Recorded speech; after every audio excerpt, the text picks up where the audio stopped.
Hello friends, ಎಲ್ರಿಗೂ ನಮಸ್ಕಾರ.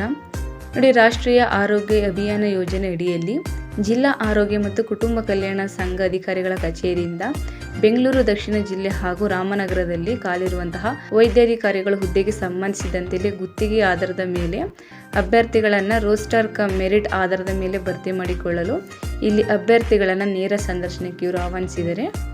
ನಂತರ ಹುದ್ದೆಗಳ ವಿವರಗಳನ್ನು ನೋಡ್ತಾ ಹೋಗೋದಾದರೆ ಇಲ್ಲಿ ಮೆಡಿಕಲ್ ಆಫೀಸರಲ್ಲಿ 2 ವೇಕೆನ್ಸಿನವರು ಕಾಲ್ಫರ್ಮ್ ಮಾಡಿದ್ದಾರೆ. ಇದಕ್ಕೆ ಎಜುಕೇಷನ್ ಕ್ವಾಲಿಫಿಕೇಷನ್ ನೋಡೋದಾದರೆ MBBS ಪದವಿಯನ್ನು ಪಡೆದಿರಬೇಕು, ಜೊತೆಗೆ ಕಡ್ಡಾಯವಾಗಿ ಇಂಟರ್ನ್ಶಿಪ್ ಪೂರೈಸಬೇಕು ಹಾಗೂ KMCಯಲ್ಲಿ ನೋಂದಣಿಗೊಂಡಿರಬೇಕು. ಇವರೊಂದು ವೇತನ ಶ್ರೇಣಿ ತಿಂಗಳಿಗೆ 60,000 ರು ಇರುತ್ತೆ.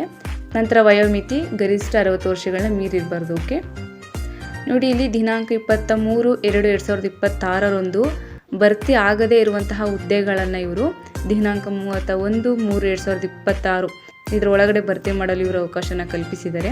ಸೊ ಆಸಕ್ತ ಇರುವಂತಹ ಅಭ್ಯರ್ಥಿಗಳು ಇವರೊಂದು ಕಚೇರಿಗೆ ನೀವು ಬೆಳಿಗ್ಗೆ 10 ಗಂಟೆಯಿಂದ ಮಧ್ಯಾಹ್ನ 12 ಗಂಟೆ ಒಳಗಡೆ ನೀವು ಹೋಗಿ ಅರ್ಜಿ ಫಾರಮ್ನ ಕಲೆಕ್ಟ್ ಮಾಡಿಕೊಂಡು ಅದನ್ನು ಭರ್ತಿ ಮಾಡಿ, ಅದ್ರ ಜೊತೆಗೆ ನಿಮ್ಮೆಲ್ಲ ಡಾಕ್ಯುಮೆಂಟ್ಗಳನ್ನು ಕೂಡ ನೀವು ಅಟ್ಯಾಚ್ ಮಾಡಿ ನೀವು ದಿನಾಂಕ 31/3/2026 ಈ ಒಂದು ದಿನಾಂಕಕ್ಕೆ ನೀವು ಇಂಟರ್ವ್ಯೂಗೆ ನೀವು ಹಾಜರಾಗಬೇಕಾಗುತ್ತೆ. ಓಕೆ, ನೋಡಿ, ನಿಮ್ಗೆ ಇದ್ರ ಬಗ್ಗೆ ಹೆಚ್ಚಿನ ಮಾಹಿತಿ ಬೇಕು ಅಂತಂದರೆ ಇವರೊಂದು ನಂಬರ್ಗೆ ನೀವು ಡಯಲ್ ಮಾಡಿ ಇದ್ರ ಬಗ್ಗೆ ಹೆಚ್ಚಿನ ಮಾಹಿತಿನ ಸಹ ನೀವು ತಗೋಬೋದು. ಇಲ್ಲಾಂದರೆ ಇವರೊಂದು ಇಮೇಲ್ ಅಡ್ರೆಸ್ಗೂ ಸಹ ನೀವು ಮೆಸೇಜ್ ಮಾಡಿ ಇದ್ರ ಬಗ್ಗೆ ಹೆಚ್ಚಿನ ಮಾಹಿತಿನ ಸಹ ನೀವು ತಗೋಬೋದು. ಓಕೆ, ಸೊ ಇದಿಷ್ಟು ರಾಮನಗರ ಹಾಗೂ ದಕ್ಷಿಣ ಜಿಲ್ಲೆಯಲ್ಲಿ ಕಾಲ್ಫರ್ಮ್ ಮಾಡಿರುವಂತಹ ವೈದ್ಯಾಧಿಕಾರಿಗಳ ಹುದ್ದೆಗೆ ಸಂಬಂಧಿಸಿದಂತೆ ಮಾಹಿತಿ ಇದಾಗಿರುತ್ತೆ. ಸೊ ಯಾರಲ್ಲಿ ಇಂಟ್ರೆಸ್ಟ್ ಇದ್ದರೆ ನೀವು ಇವರೊಂದು ಕಚೇರಿಗೆ ಭೇಟಿ ನೀಡಿ ನೀವು ಇಂಟರ್ವ್ಯೂನ ನೀವು ಅಟೆಂಡ್ ಮಾಡ್ಬೋದು. ಓಕೆ, ಮತ್ತು ಈ ಒಂದು ವಿಡಿಯೋ ಇಷ್ಟ ಆದರೆ ದಯವಿಟ್ಟು ಒಂದು ಲೈಕ್ ಮಾಡಿ, ಶೇರ್ ಮಾಡಿ, ಮತ್ತು ಹೀಗೆ ಒಂದು ಹೆಚ್ಚಿನ ಜಾಬ್ ಅಪ್ಡೇಟ್ಸ್ಗಳಿಗಾಗಿ ನಮ್ಮ ಯೂಟ್ಯೂಬ್ ಚಾನಲ್ ಸಬ್ಸ್ಕ್ರೈಬ್ ಮಾಡಿ ಸಪೋರ್ಟ್ ಮಾಡಿ ಫ್ರೆಂಡ್ಸ್. Thank you.